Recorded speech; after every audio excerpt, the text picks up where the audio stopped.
Everyone. मैंने एक video बनाई थी जो परिवार की संपत्ति के बंटवारे से रिलेटेड थी।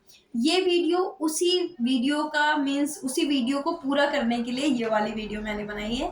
उसमें मैंने ये बोलकर छोड़ दिया था कि अगर मुझे कुछ और मिलता है तो इसी टॉपिक से रिलेटेड मैं दूसरा वीडियो बना दूंगी। तो आज मैं कुछ और इंग्रेडिएंट्स बताने जा रही हूँ, कोई और पॉइंट बताने जा रही हूँ जो पार्टीशन सूट को फाइल करने से पहले मीन बंटवारा करने से पहले आप ध्यान में रखेंगे। देखिए, मैंने उस वीडियो में ये बताया था कि दो प्रकार की संपत्तियां होती, दो नेचर की संपत्ति होती है, कृषिक आकर्षिक। कृषिक संपत्ति गवर्न होगी राजस्व संहिता से, और जो आकृषिक है वो दूसरे act, partition act, succession act, Hindu succession, इन सारी चीजों से गवर्न होती है। और जो कृषिक संपत्ति है उसका बंटवारा भी किससे होगा? वो होगा राजस्व संहिता से।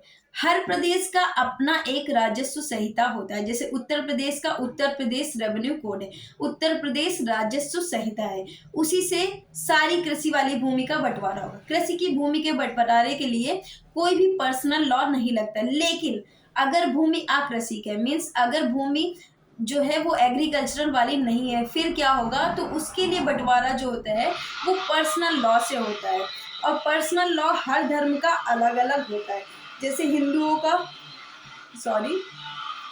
का हिंदू सक्सेशन एक्ट है, मुस्लिम्स का मुस्लिम पर्सनल लॉ है, और उसके बाद इंडियन पार्टीशन एक्ट आ जाता है। तो आपको इस बात को ध्यान रखना है, अगर कोई जो बंटवारा हो रहा है वो आकृषिक भूमि का हो रहा है तो आप किस जाति के मीन्स किस धर्म के हैं, इस बात को आपको अपने वकील को जरूर बताना है।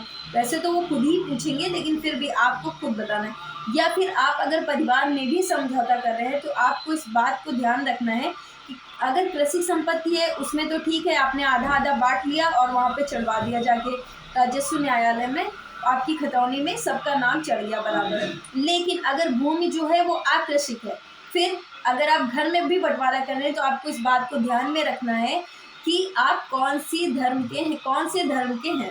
आप हिंदू हैं, मुस्लिम हैं, क्रिश्चियन हैं, पारसी हैं, क्या है, ठीक है? तो आप उसी के अकॉर्डिंग उसको बांटेंगे, क्योंकि हिंदू में आप देखेंगे क्लॉज फर्स्ट के जितने भी लीगल एयर्स है उनको बराबर बराबर राइट दिया गया है। फिर क्लॉज 2 आ जाता है जिसमें ए बी सी डी इस टाइप से गवर्न है।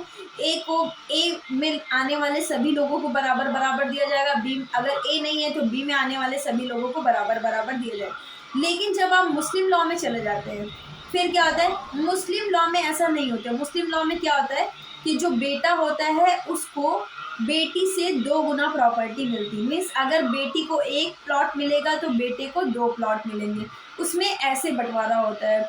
तो इस बात को ध्यान रखना पड़ेगा, क्योंकि अगर पार्टीशन सूट आपने फाइल कर दिया और कोर्ट से डिक्री भी ले ली, मीन्स अगर कोर्ट ने नेग्लिजेंस में डिक्री पास भी कर दी कि सबको बराबर बराबर बांट दिया जाए, सब लोग बराबर बराबर ले लें, फिर ये डिक्री तो against the provision of law हो गई ना, मतलब ये कानून के से विपरीत हो गई है। तो कानून से विपरीत जो भी डिक्री होती है उसको वॉइड डिक्री कहते हैं।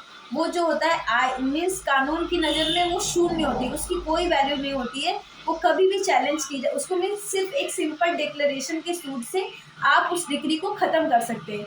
इसलिए आप ध्यान रखिएगा, जब भी आप पार्टीशन सूट फाइल करेंगे तो उसमें आप किस धर्म के हैं इस बात को बहुत ज़्यादा मीन्स इसको हाईलाइट करिएगा कि आप मुस्लिम धर्म के हैं या हिंदू धर्म के, जिसमें आपके ऊपर जो लॉ लगेगा वो आपके धर्म के अकॉर्डिंग लगेगा। तो फिर कोर्ट को इस बात को देखने में भी मीन्स वो इस बात को नज़रअंदाज नहीं करेगी कि आपको कौन सा। और अगर आप घर में पारिवारिक समझौता भी करते हैं तब भी आप इस बात को ध्यान में रखकर करिएगा कि आप कौन से धर्म से हैं, फिर उसी के अकॉर्डिंग ही बंटवारा करिएगा। अदरवाइज जो भी आप सेटलमेंट करेंगे, जो भी फैमिली समझौता करेंगे, पारिवारिक समझौता करेंगे, वो नल एंड वॉइड हो जाएगा, मीन्स शून्य हो जाएगा। उसके बेसिस पे आप कोई भी राइट नहीं पा सकेंगे। Okay, thank you.